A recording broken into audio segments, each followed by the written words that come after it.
But the real issue is that I was in a meeting with the president and Wike. And I'm saying this, in an open chat. The president's chief of staff was also in that meeting, and a few others. And Wike said to the president that, well, sir, I will hold PDP for you, against 2027. I was in shock. So we got up, we got to the veranda. I said, Wike, did we agree to this? I don't like talking about people, and I will not talk about people or talk about events. But I'll talk about the real issue. The real issue is that Wike would like to support the president for 2027. That's fine. It is within his right to do that. But also some of us that want to, ensure that democracy survives in Nigeria, we don't drift into a one-party state, and we want to ensure that PDP survives. It should also allow us to do our own thing. That is just the issue between me and Wike. And I confided in a mutual friend of us after that meeting. And I kept thinking, okay, the president did not ask him, do this for me. He was the one that volunteered that I will do that. So when I was telling our mutual friend, I said, look, maybe he was talking about an errand that the president never sent him. So let's watch, let's engage him. Let's see if he will back up.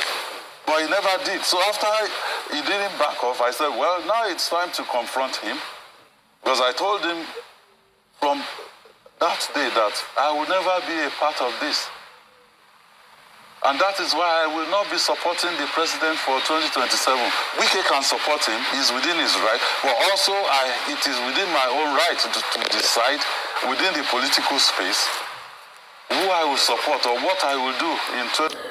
Well, just when you think the trouble with the PDP is over, then, another phase begins. Just like we said, it looks like there's a fresh, crisis brewing within the PDP. After the November 15-16 convention, now we're hearing from INEC that it will not recognize any leadership until court, adjudications are done with. Your thoughts? Well, we have only one PDP. That is the People's Democratic Party led by Tinubu. That's the PDP that we know. There's no other PDP than that PDP in Nigeria of today. Right. So the issue of that INEC is not recognizing the Tinubu led National Working Committee, for me is very surprising. Surprising because why so?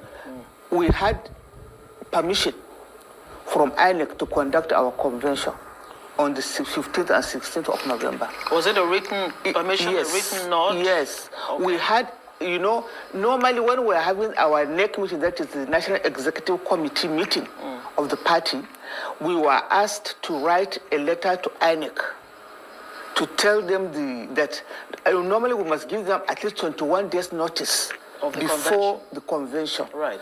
And when we are having the NEC meeting, members of INEC, their staff, 2 members of their staff attended that meeting, and they took minutes.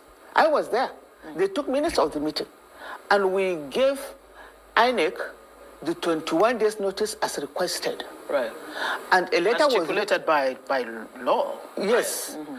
And the letter was also submitted to INEC, signed by then Secretary Anyao and Chairman Damagu. And INEC acknowledged that letter that we can hold our convention on the 15th and 16th. So now for INEC to come and say they are not recognizing our convention, I don't understand it. And after the convention, there was also elections in some states to elect some governorship candidates. We had one these days, last two weeks ago. Yes. And the person that emerged, he emerged under Tanimu Turaki as the chairman of the PDP, and INEC acknowledged that person. We celebrated them here in Abuja, and it was the letter that was given to us by INEC acknowledging that Congress is there. So today now INEC saying that they are because of court injunctions, and we know also that there is law by the Supreme Court of Nigeria that says that courts also should not intervene in party matters. Right. As far as we are concerned, it was our party matter. We had a convention that the notice was served on INEC, and that day of the convention, we had 2 court judgments. In Oyo State, they allowed us to go and have our convention. Yes, but the FHC, the Federal High Court in Abuja, had actually issued orders restraining the PDP from holding that convention. But the court course, in Oyo also gave us go ahead, and that one came later, which means as far as we are concerned, that was the one that was subsiding at that time. So we organized our convention as far as we are concerned lawfully. Look at your child right now and ask yourself this. We are concerned lawfully. Yes. What do you think has changed? Because you say, and truly, that INEC recognized the not just Tanimu Turaki, in the case of Ekiti governorship candidate, yes, recognized. What do you think has gone wrong fundamentally? What do you think is happening here? Do you trust INEC under Professor Joash Amupiton to truly be neutral? Because all of this is happening after he had that meeting with Tanimu Turaki and others. Were you at that meeting? Yes. That he had? No, the meeting with Tanimu Turaki and INEC. No, I was not there. But we were all briefed on. In fact, Tanimu what was the outcome of that? Tanimu Turaki, in fact, was saying that they will not attend the meeting if they are bringing the other group, because as far as we are concerned, those groups have been expelled. So why are we bringing them as PDP members? And that group was not there? Yes, so as far as we are concerned, those people are no longer PDP members.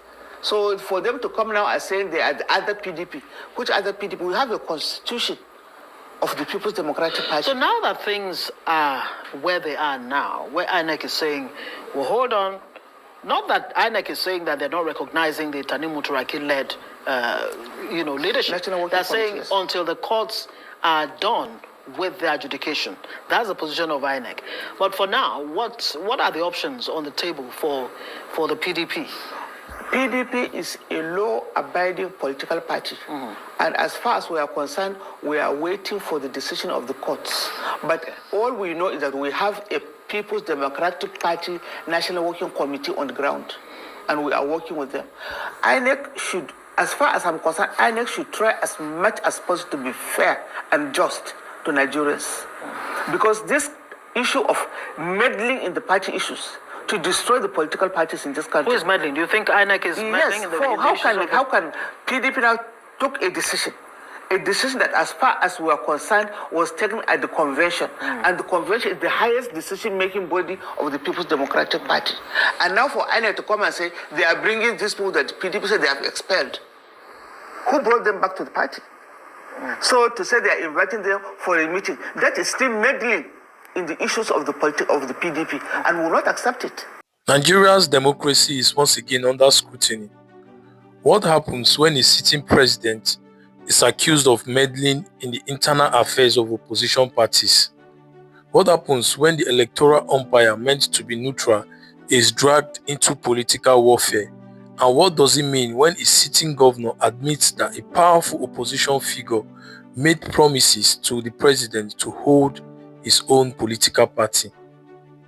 Seyi Makinde's wording suggests that Wike's political engagement with the PDP is no longer about strengthening or reforming the party, but about holding it, a term widely interpreted as keeping the PDP under control, preventing the PDP from fully reorganizing its affairs and managing the internal outcomes to avoid PDP becoming a serious threat in 2027. Now, in politics, holding does not mean nurturing. It means containing. This becomes deeply troubling because Wike is serving in the government of Bola Ahmed Tinubu, the leader of the rival APC. Makinde's statement implies coordination across party lines. It feeds public suspicion that PDP's crisis is engineered, not accidental. To many Nigerians, this sounds like managed opposition, not healthy democracy. A lot of opposition voices have alleged already that President Bola Ahmed Tinubu is using state institutions to weaken rival parties, a charge often raised when the internal party dispute escalates unusually fast. Court judgments and regulatory decisions appear selectively enforced, and electoral umpires are perceived to recognize factional leaderships that deepen splits.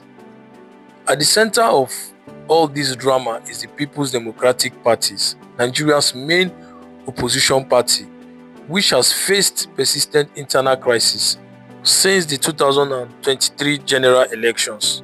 A lot of Nigerians now link Makinde's comments to the actions of Independent National Electoral Commission (INEC), arguing that recognition of factions, validation of disputed party structures, and timing of regulatory decisions may indirectly be helping to hold the PDP in perpetual crisis. Even without proof of direct orders, the optics are damaging at the moment. When a ruling party president, an electoral umpire, and opposition power brokers appear intertwined, democracy suffers. A weak opposition benefits those in power but hurts the electorate. Elections lose meaning when opposition is controlled rather than contested. This is the question many Nigerians are now asking. Why does a sitting president appear panicked, invested in managing or weakening opposition parties, instead of focusing solely on governance? The growing perception of declining popularity in northern Nigeria for President Bola Ahmed Tinubu has become one of the most discussed political realities since the 2023 general elections. While the North played a decisive role in its emergence, many Northerners today feel disappointed, disconnected, and economically squeezed. This is not mere opposition rhetoric. Many of the policies of the Bola Ahmed Tinubu's administration affected the North the most, and one of such is the devaluation of Naira.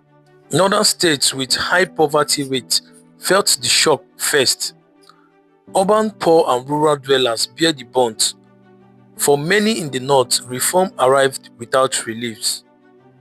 So Bola Ahmed Tinubu's popularity rating in the North currently is below 30%. And that explains partly why he's so afraid of the 2027 general election, because in the previous election, which was in 2023, he gained a lot of support from the North. The Muslim ticket was sold to the North to spite Christians in Nigeria, and now the harsh economic realities of the North is worrisome. Well, Makinde's admission did not just expose PDP internal politics, it validated the public fears. If Wike is truly in the business of holding PDP, then Nigerians must ask this question: who benefits from a divided opposition party? And is the PDP being destabilized from within or from above? Can democracy survive without a free opposition? This issue is bigger than just personalities. It is about the future credibility of Nigeria's democracy. Thank you for listening. Don't forget to subscribe and like this video. I will see you again in the next one. Thank you.